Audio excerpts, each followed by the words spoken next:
Welcome to VK talks. మీకు తెలుసా, తెలుగువారి పండగలన్నీ చాంద్రమానం ప్రకారం జరుగుతాయి, అనగా మూన్ రొటేషన్ ప్రకారం జరుగుతాయి. అందుకే దసరా ఒక్కొక్క సంవత్సరం సెప్టెంబర్ నెలలో వస్తే మరొక సంవత్సరం అక్టోబర్ నెలలో వస్తుంది. మిగతా పండుగలు, తెలుగువారి పండుగలన్నీ కూడా ఇంతే. కానీ ఇంగ్లీష్ క్యాలెండర్ అసలు ఇవి పట్టించుకోవు, కానీ సంక్రాంతి మాత్రం ఇంగ్లీష్ క్యాలెండర్ని ఫాలో అవుతుంది. కారణం, సంక్రాంతి సూర్యుని పండగ. గ్రెగేరియన్ లేదా ఇంగ్లీష్ క్యాలెండర్ ఫాలో అయ్యేది సౌరమానం, అనగా సన్ రొటేషన్ ప్రకారం ఉంటుంది. అందుకే సంక్రాంతి జనవరి 14 నుంచి 16 తేదీలో ప్రతి సంవత్సరం ఏదో ఒక తేదీలో ఏదో ఒక డేటులో ఖచ్చితంగా వస్తుంది.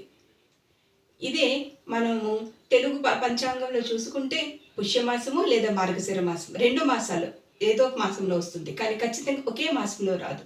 ఇంగ్లీష్ క్యాలెండర్ ప్రకారం ఖచ్చితంగా వచ్చే పండుగ సంక్రాంతి మాత్రమే. అనగా తెలుగు పంచాంగాన్ని అస్సలు పట్టించుకునే పండుగ ఏదైనా ఉంది అంటే అది సంక్రాంతి మాత్రమే. ఇక్కడ వరకు చూసినందుకు థ్యాంక్ యూ. నా పేరు కోటేశ్వరి. మీ అందరికీ సంక్రాంతి శుభాకాంక్షలు.